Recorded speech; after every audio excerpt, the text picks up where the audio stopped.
Hi guys. यहाँ पे हम प्रेस से रिलेटेड टॉपिक्स को डिस्कस करेंगे और इसमें से आपको बता दूँ मैं, मतलब पूरा टॉपिक अगर आप बहुत 2-3 पेज का ही है, उसको आप इजीली रीड कर सकते हो। लेकिन फिर भी कुछ इंपॉर्टेंट जो चीज़ें हैं, जैसे कि पहले तो 1878 का एक्ट है, उसके ऊपर तो बहुत क्वेश्चन आ चुके हैं। मतलब अलग से जो PYQ है उसके अंदर भी एक क्वेश्चन आता है कि वर्नाकुलर प्रेस एक्ट बहुत इंपॉर्टेंट है। ठीक है। सेकंड जब हम डिस्कस कर रहे हैं तो 1908 का है और 1910 का एक्ट है।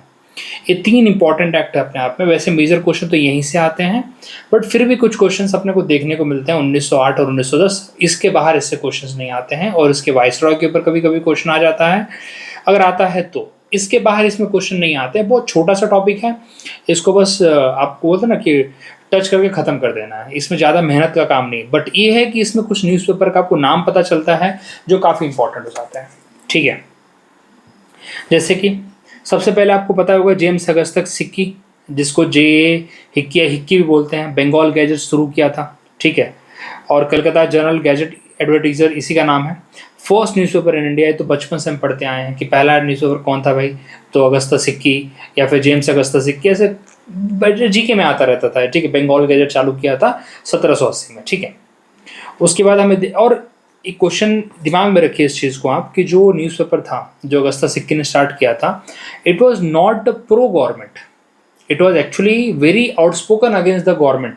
गवर्नमेंट की नीतियों के विरुद्ध काफ़ी बातें करता था। गवर्नमेंट की नीतियाँ उस टाइम पे सराहनीय वैसे थी भी नहीं कि गवर्नमेंट कैसा इतनी सराहनीय है कि भाई नहीं नहीं ठीक है सब सही कर रही है।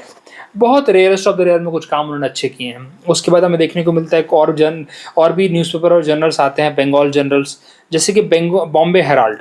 बॉम्बे हेराल्ड जो है बॉम्बे का पहला न्यूज़पेपर बोल सकते हो, जो कि 1789 में चालू हुआ था, और इसी का नाम बाद में बंगाल गैजेट भी कर दिया जाता है। Sorry, Bombay gadget, Bombay gadget. ठीक है।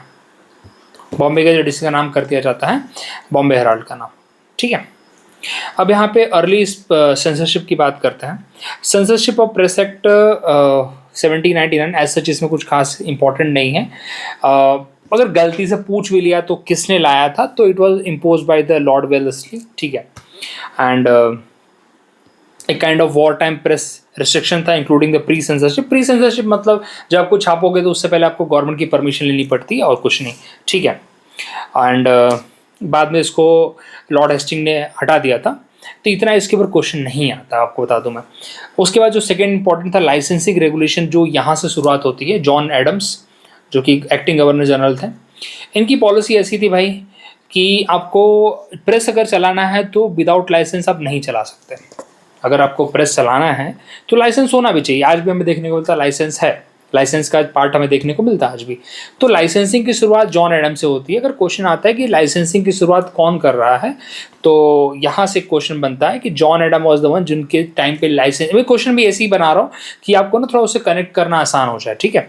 तो यहाँ से क्वेश्चन अगर बने कि लाइसेंसिंग रेगुलेशन की शुरुआत किसने की है, तो जॉन एडम ने की है। एंड अगर आप लाइसेंस के बिना चला रहे हो तो it's a penal offence, kind of punishment उसके लिए मिलेगी आपको। ठीक है। और आप देखो कि न्यूज़पेपर के साथ साथ बाकी जनरल्स के लिए भी पैम्पलेट बुक सबके लिए इसको इंक्लूड कर दिया गया। अगर आप बुक भी आप छाप रहे हो तो you should have the licence. ठीक है। एंड राजा राम मोहन रॉय, राजा के तो टाइटल उन्हें बाद में मिला था, उनका एक क्या बोलते हैं, मिरात उल अकबर। एग्जाम में पूछा हुआ क्वेश्चन है कि मिरात उल अकबर जो है वो किसके द्वारा शुरू किया गया था। तो यहाँ से दो क्वेश्चन बनते हैं, अगर आप बात ही कर रहे हो तो यहाँ से दो क्वेश्चन बनते हैं इस पर्टिकुलर पैराग्राफ से, कि मिरात उल अकबर हु स्टार्टेड। ये क्वेश्चन आपको मिल जाएगा कहीं ना कहीं। अब मैं इतना इसके ऊपर मेहनत नहीं कर रहा हूँ मैं, लेकिन ज़रूर मिल जाएगा। आपके पास अगर PIQ का सेट है तो आप उसमें देखिएगा, who started Mirat ul Akbar. Persian था, वैसे पर्शियन न्यूज़पेपर था। तो राजा राम मोहन रॉय का है। और लाइसेंसिंग रेगुलेशन की शुरुआत किसने की, तो जॉन एडम ने की है। ये भी एक बेसिक सा क्वेश्चन यहाँ पे बनता है। ठीक है। उसके बाद मेटक्लेफ की बात करते हैं। He is called as a liberator of the press, Indian press इसको बोला जाता है। रीज़न इसके पीछे यही है कि देखो 1833 तक हमारे बेंटिक था, और बेंटिक ने कुछ ढंग के काम किए थे। तो इसने सोचा कि अब ढंग के काम किए तो क्यों ना भाई दुनिया को बताया जाए, प्रेस के थ्रू ही बताया जा सकता है। सोशल मीडिया तो था नहीं उस टाइम पे। तो मेरा वही मानना है कि इसके ऊपर तो डायरेक्टली क्वेश्चन आता है कि who was called as a liberator of the press, तो इट वॉज द मेटक्लैफ। क्या किया इसने, जो 1823 का जो एक तरह से जो उसने क्या बोलते हैं अपना लाइसेंसिंग रेगुलेशन था उसको उसने रिलैक्स किया, ठीक है, और कुछ यहाँ पे बात नहीं है। तो liberal press policy were rapid growth of the newspaper, तो एक क्वेश्चन यहीं पे बना है और बन भी चुका है, आ भी चुका है बहुत बार। इट्स अ पीवाईक्यू कि who is called as a liberator of the press, this Metcalfe, ठीक है, Metcalfe is called as a this. उसके बाद अगेन हमें देखने को मिलता है कि जो सेम प्रिंसिपल विलियम एडम का था, लाइसेंसिंग एक्ट वापस आ जाता है, ऐसा नहीं कि बिल्कुल ओके। तो due to the emergency caused by the 1857 this act impose licensing restriction in addition to the already existing registrations, ठीक है। तो सिंपल सी बात है, इतना आपको पढ़ने की जरूरत नहीं होती, ये सब नहीं आता एग्जाम में, आपको इतना भी नहीं बोलूँगा सब पढ़ो, नहीं आता एग्जाम में, बस एक सीक्वेंस गो थ्रू हम कर रहे हैं, ठीक है। अब यहाँ पे हम फोकस करते हैं registration act 1867 was regularly not restrictive nature. As per act, every book newspaper are required to print in the name of the printer and the publisher and the place of the publication. तो basic सा ये registration act में वही है कि आपको आपका नाम पता, कौन सा प्रिंटर है, पब्लिशर कौन है और किस जगह पे पब्लिशिंग है, और आपको एक लोकल गवर्नमेंट, आपकी कॉपी एक लोकल गवर्नमेंट को सबमिट करनी पड़ेगी with in 1 month of the publication. तो बहुत बेसिक सी रिक्वायरमेंट है यहाँ पे, इसके ऊपर कोई रिस्ट्रिक्शन नहीं लगाने की बात की, सिर्फ बेसिक रिक्वायरमेंट है कि आपको भाई प्रिंटर का नाम, जैसे आज भी अपने को देखने को मिलता है ना, आप देखो ना अभी भी किताबों पे आपको देखने को मिलेगा, प्रिंटर का नाम रहेगा, पब्लिशर का नाम रहेगा, पब्लिशन का नाम रहेगा, सब कुछ रहता है वहाँ पे, ठीक है, लोकेशन दी रहती है, एड्रेस दिया रहता है, तो वही बात यहाँ पे की जा रही है। बस इसको आज से रिलेट करोगे तो याद हो जाएगा आपको कि रजिस्ट्रेशन एक्ट में क्या था, ठीक है। तो प्रिंटर का नाम है, पब्लिशर का नाम है, पब्लिकेशन किस जगह पे हो रहा है, और एक कॉपी सबमिट करनी पड़ती है गवर्नमेंट को। अब आज का तो पता नहीं रियलिटी कुछ और ही है, लेकिन ठीक है। Struggle by early nationalist to secure the press freedom, आपको बता दूं यहाँ पे राजा राम मोहन रॉय ने भी इसके लिए काफ़ी प्रोटेस्ट किया है कि भाई फ्रीडम ऑफ प्रेस होना चाहिए, बिकॉज उनका खुद का अखबार बंद हो गया था, ठीक है। जो जॉन एडम का जो पॉलिसी आई थी, इसके अंदर उनको क्या चाहिए था, लाइसेंस चाहिए था, तो वो मिरातुल अकबर उनका बंद हो गया था उसकी वजह से, तो बिल्कुल ही ऑलवेज फॉट फॉर दैट। उसके बाद हमें देखने को मिलता है, अब यहाँ से क्वेश्चंस काफ़ी आते हैं, जो आप देख रहे हो ना, इसके ऊपर क्वेश्चन बहुत आ चुके हैं कि किसने कौन सा अखबार चलाया था। ये बहुत सुपर डुपर इंपॉर्टेंट है यहाँ से कि अखबारों के ऊपर जो क्वेश्चन आते हैं, तो कितने अखबार, तो न्यूज़पेपर आपको यहीं मिल जाएंगे, ठीक है। जैसे देखिए द हिंदू, स्वदेश मित्रम, ये जी सुब्रमण्यम अय्यर ने चलाया, एग्जाम में एज इट इज क्वेश्चन पूछा हुआ है। ये जो बता रहा हूँ सब इंपॉर्टेंट है कि the Hindu and the Swadesh मित्रम, ठीक है। इवन आपको बता दूं जो अपनी आईएनसी है, देखो यहाँ पे इंटरनेशनल कांग्रेस का भी ये अर्ली डिमांड थे उनकी, जो अर्ली कि आप प्रेस को रिलीज करिए, प्रेस को मतलब फ्रीडम दीजिए, तो ये तो आईएनसी की भी अपनी डिमांड्स रही थी। तो इसको मैं वही बोलूँगा, 2-3 बार लिख लीजिए, हिंदू आज भी चल रहा है, स्वदेश मित्रम जी सुब्रमण्यम अय्यर, ठीक है, साउथ में स्टार्ट हुआ था। उसके बाद द बंगाली, ये बहुत फेमस है, सुरेंद्रनाथ बनर्जी, और ये फेमस इसलिए भी है क्योंकि जब वर्नाकुलर प्रेस एक्ट आएगा तो सबसे पहले इसको ही बंद करना पड़ेगा, इसको मतलब उनको इम्प्रिजन भी किया जाता है, द बंगाली में अपना आर्टिकल छापते हो। तो ये भी क्वेश्चन इंपॉर्टेंट है, ये क्वेश्चन आपके लिए पूछा गया है, यूपीएससी में पूछा गया है कि कौन से अपने इंडियन जर्नलिस्ट है जिनको इम्प्रिजन किया गया था अपने आर्टिकल्स लिखने की वजह से, तो वो थे सुरेंद्रनाथ बनर्जी, ठीक है। तो बंगाली, तो अभी तक 2 न्यूज़पेपर पढ़ लिए, the Hindu and the Swadesh Mitram by G Subramaniam Iyer, Bengali by the Surendranath Banerjee, ठीक है। बहुत इंपॉर्टेंट है, एग्जाम में आ चुका है और क्वेश्चन बना है।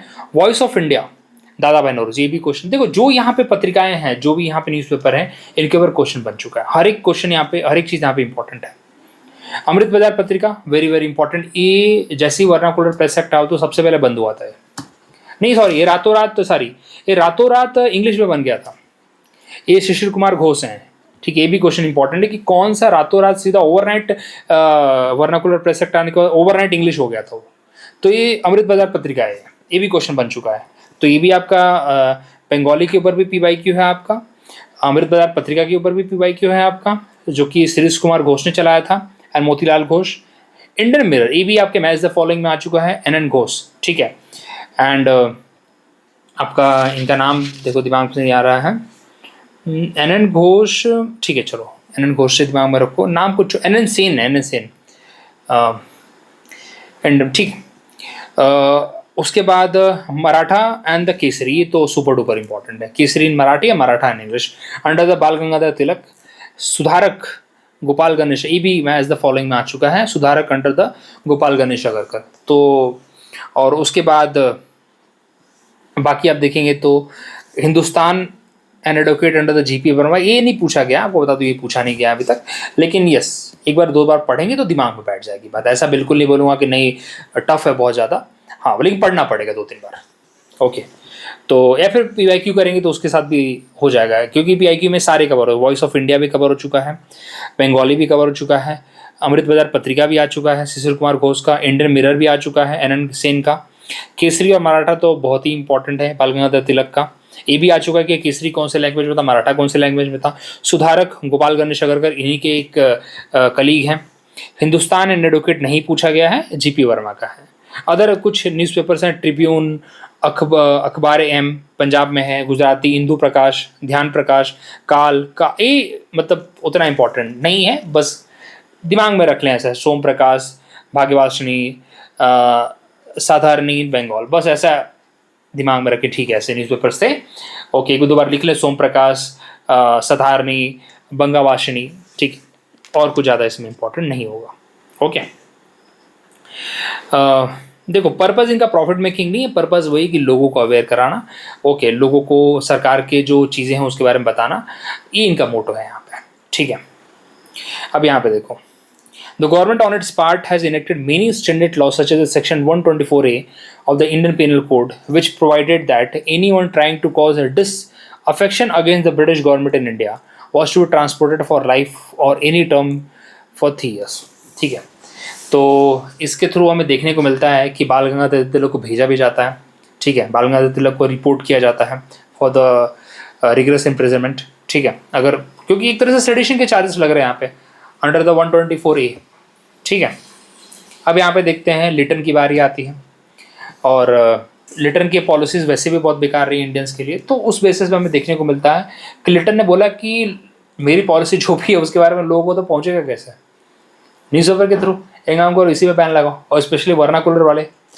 तो देखते हैं, अभी लिटन की पॉलिसी ऑलरेडी मैंने यूट्यूब पे करा रखा है, लेकिन बता दो लिटन की पॉलिसी बहुत ही बद से बदतर थी, स्पेशली फेमाइन जो हमें देखने को मिलता है, फेमाइन आ रखी है अपने नॉर्थ में, बंगाल में, और भाई साहब Afghan war, second Afghan war कर रहे हैं, वहाँ पे सारा संसाधन वहाँ पे भेज रहे हैं, ठीक है, और यहाँ पे उसका वर्नाकुलर प्रेस एक्ट ला रहे हैं, दिल्ली दरबार कर रहे हैं, ठीक है, जो एज थी अपने इसकी सिविल सर्विसेज के 21 से 19 से कर रहे हैं, तो ये तो इनके काम थे, ठीक है।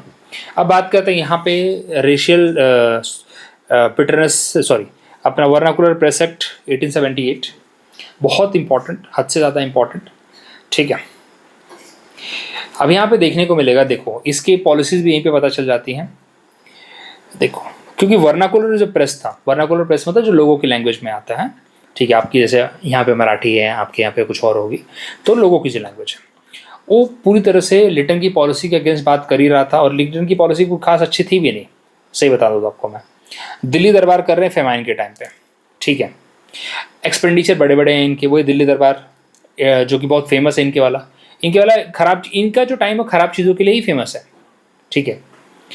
तो वर्नाकुलर प्रेस एक्ट लाते हैं जिससे कि इफेक्टिवली कंट्रोल कर पाए अपने न्यूज़पेपर्स को, लोगों की। देखो इसमें सबसे इम्पोर्टेंट टास्क दिया गया है डिस्ट्रिक्ट मजिस्ट्रेट को, बहुत ही ज़्यादा हाई लेवल की पावर है डीएम को यहाँ पे। सीधा क्या है भाई, सीज कर सकता है, सीधा सीज करने की पावर है उसके पास। ध्यान से पढ़ो इसको। DM was empowered to call upon the printer, publisher of any vernacular newspaper to enter into a bond with the government undertaking not to cause disaffection against the government। Simple सी बात है भाई, गवर्नमेंट के against फालतू बात लिखने का नहीं, कुछ भी लिखने का नहीं गवर्नमेंट के अगेंस्ट, ठीक है। अगर ऐसा करते हो तो पहली बात क्या होगा, could be required to deposit security which could be forfeited if the regulation were contravened and press equipment would be seized if the offence reoccurred। मतलब आप तो पहले भाई अगर कुछ आपने कर दिया, कुछ भी गवर्नमेंट के अगेंस्ट लिख दिया, तो आपने जो सिक्योरिटी डिपॉजिट दी थी वो जब्त कर ली जाएगी, और सेकंड केस में अगर आपने कर दिया तो फिर आपका पूरी तरह से आपका प्रेस ही सीज कर लिया जाएगा। तो डीएम को यहाँ पे अनलिमिटेड पावर थी, और डीएम की पावर यहाँ पे फाइनल है, नो अपील, नो दलील अगेंस्ट द डीएम, ठीक है। और यहाँ पे उसने क्या किया, Vernacular newspaper could get exemptions from the operation of act by submitting proof to the government censor, मतलब प्रूफ दो भाई कि अगर आप जो भी बोल रहे हो सही है, जो भी है उसके पीछे, then you can be like somewhat, आपको एग्जम्पशन दिया जाएगा, लेकिन वैसे प्रूफ मिलते कहाँ हैं, ठीक है। इसको गैगिंग एक्ट भी कहा गया है, और पर्पजली इसने देखा गया कि between the English and the vernacular, तो वर्नाकुलर के ऊपर ही पूरी वो कर रहा ना, तो वर्नाकुलर को ही इसको टारगेट करना है। तो अब यहाँ पे देखने को मिलता है स्पेशली सोम प्रकाश, भारत मिहिर, ढाका समाचार, ठीक है, ये सब जो बंगाल वाले थे। अब यहाँ पे सबसे बड़ा क्वेश्चन यहीं पे आता है, अमृत बाजार पत्रिका टर्न ओवरनाइट इंग्लिश, ठीक है, ये देखो PYQ भी है आपका यहाँ पे, ठीक है। ओके, बाद में ये सब तो नहीं पूछा था। उसके बाद इतना स्ट्रॉन्ग अपोजिशन था कि इसको क्वेश्चन भी आता है कि किसने इसको हटाया है, तो इसको हटाने का काम रिपन ने किया है, ठीक है। अब यहाँ पे क्वेश्चन ये भी बनता है कि Surendranath Banerjee was the first Indian journalist to be in present, ये सीधा क्वेश्चन बना है, ये भी PIQ आपका, क्योंकि उसने जो कलकत्ता का जज था, हाईकोर्ट जज था, उसके डिसीजन के अगेंस्ट उन्होंने क्रिटिसाइज कर दिया था बेसिकली, तो इसके बेसिस पे इनको जेल हुई थी। तो ये भी क्वेश्चन पूछा गया है कि कौन सा वे पहले जर्नलिस्ट हैं जिनको इम्प्रिजन हुआ था उनके आर्टिकल लिखने पे, तो उनके आर्टिकल उन्होंने बंगाली में लिख रखे हैं, ठीक है, बंगाली उन्हीं का स्टार्ट हुआ था, ठीक है। तो अगेन आपको रिवाइज करा तो हिंदू स्वदेश मित्रम किसने स्टार्ट किया है, जी सुब्रमण्यम अय्यर ने स्टार्ट किया है। मराठा केसरी किसने चालू किया है, अपने Maratha in English and Kesari in Marathi Bal Gangadhar तिलक ने चालू कर रखा है।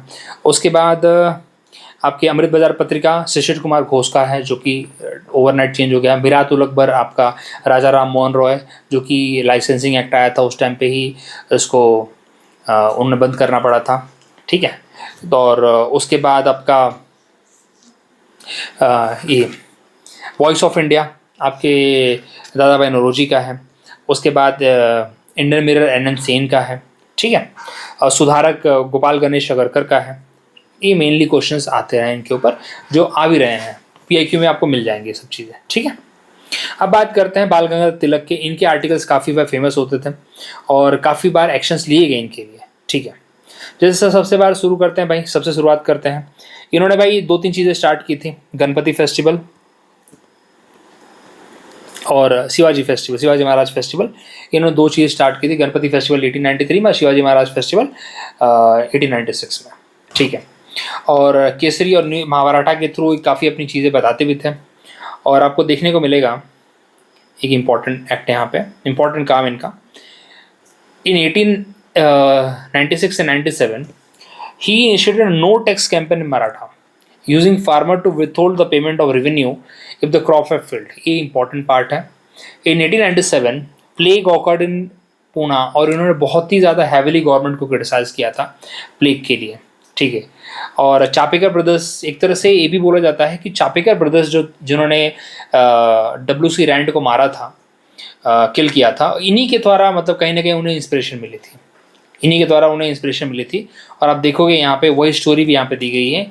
The government had been looking for an opportunity to check his militant trends and hostility in the press, they decided to make Tilak a victim to set an example to the public. Tilak was arrested, ये exam में है, on the murder of the Rand on the basis of the publication of a poem, जिसमें उन्होंने publication था उनका Shivaji utterance, Shivaji ने कैसे यहाँ पे अफजल खान को मारा था, उन्होंने जस्टिफाई किया था शिवाजी अटरेंस के अंदर। वही चीज़ एक तरह से उन्होंने बोला कि यही चीज़ इंस्पायर की थी चापेकर ब्रदर्स को रैंड को किल करने के लिए, ठीक है। तो एक वन ऑफ द रीज़न बना, इसके बाद इनको जेल होती है, ठीक है। और देखो in 1898 the government amended the section 124A and added another section 153A, ठीक है, तो कुछ खास नहीं वैसे। उसके बाद अगेन हमें देखने को मिलता है 1908 का एक्ट। यहाँ पे भी हमें देखने को मिलता है कि मजिस्ट्रेट को काफ़ी पावर दी गई है to confiscate press property which published objectionable articles likely to cause incitement act of violence. तो ये भी अगेन यहाँ पे हमें देखने को मिलता है कि एक इम्पॉर्टेंट पार्ट है इसका, क्योंकि इसके ऊपर चर्चा कभी होती नहीं है, ठीक है। उसके बाद Tilak was a leader of militia nationalist was tried on the charge of sedition and transported to Mandalay। तो फॉर द सिक्स ईयर, तो हमने ऑलरेडी पढ़ भी रखा है अपने जो नेशनलिस्ट मूवमेंट है। This led to the country wide protest in Bombay, textile worker and railway workshop worker took on army in the street. ठीक है। Indian press act 1910, this act revive the worst feature of the VPA, that is local government was empowered to demand the security and registration for the printer, publisher and certificate. ठीक है, again वही part. तो ये दो चीज़ हमें देखने को मिलती है 1908 का एक्ट और 1910 का एक्ट। ठीक है, कि 1908 का एक्ट अगेन उसी चीज़ की बात करता है कि अगर आप कुछ भी चीज़ लिखोगे तो मजिस्ट्रेट क्या करेगा, आपकी प्रॉपर्टी को, प्रेस को कॉन्फिस्केट कर लेगा। और 1910 का एक्ट, आर्टिकल 1910 का एक्ट वापस से वर्नाकुलर प्रेस एक्ट को वापस से रिवाइव ही कर रहा है यहाँ पे, और कुछ नहीं कर रहा है। ठीक है, और बाकी तो कुछ खास यहाँ पे नहीं है। The first world war in 1991, the recommendations of the press committee chaired by the Tej Bahadur Sapru, the press act of 1908 और 1910 रिपीट। ठीक है, बाकी और कुछ यहाँ पे नहीं है, फिर खत्म हो गया। ठीक है, तो आपके लिए मेजर इंपॉर्टेंट चीज़ अगर बताऊँ इसको पूरे चैप्टर में, जो अगर आपको रिकेप करना चाहें आप, तो इम्पॉर्टेंट के लिए स्टार्टिंग थोड़ी जगह थी, वहीं पे बता देता हूँ मैं यहीं पे। तो इसको बता दूँ आपको मैं कि कुछ न्यूज़पेपर्स, और यहाँ पे उसके किसने शुरू किया, फाउंडर कौन है उसके, प्लस आपका द बंगाली न्यूज़पेपर जो सुरेंद्र नाथ बनर्जी ने शुरू किया था, मिरात उल अकबर, और द आपका शिशिर कुमार घोष का जो अमृत बाजार पत्रिका, वो तीन इंपॉर्टेंट है। और साथ ही साथ 1878 का एक्ट, 1908 का एक्ट और 1910 का एक्ट। ठीक है, ये तीन। उसके बाद मे बी थोड़ा सा लगे कि आपको पढ़ना चाहिए इनके बारे में, तेज बहादुर सापरू के बारे में, तो पढ़ सकते हैं। प्रेस कमेटी को उन्होंने चेयर किया था और उनके रिकमेंडेशन पे प्रेस एक्ट 1908 और 1910 को रिपील किया जाता है। ठीक है, अगर गलती से पूछा तो, बट मेरे को लगता नहीं कभी पूछा गया इसके ऊपर क्वेश्चन, बट एक बार रीड करने में कुछ आता नहीं आपका। ठीक है, तो इतना ही था इसके अंदर, बाकी कुछ इसके अंदर और नहीं है। ठीक है।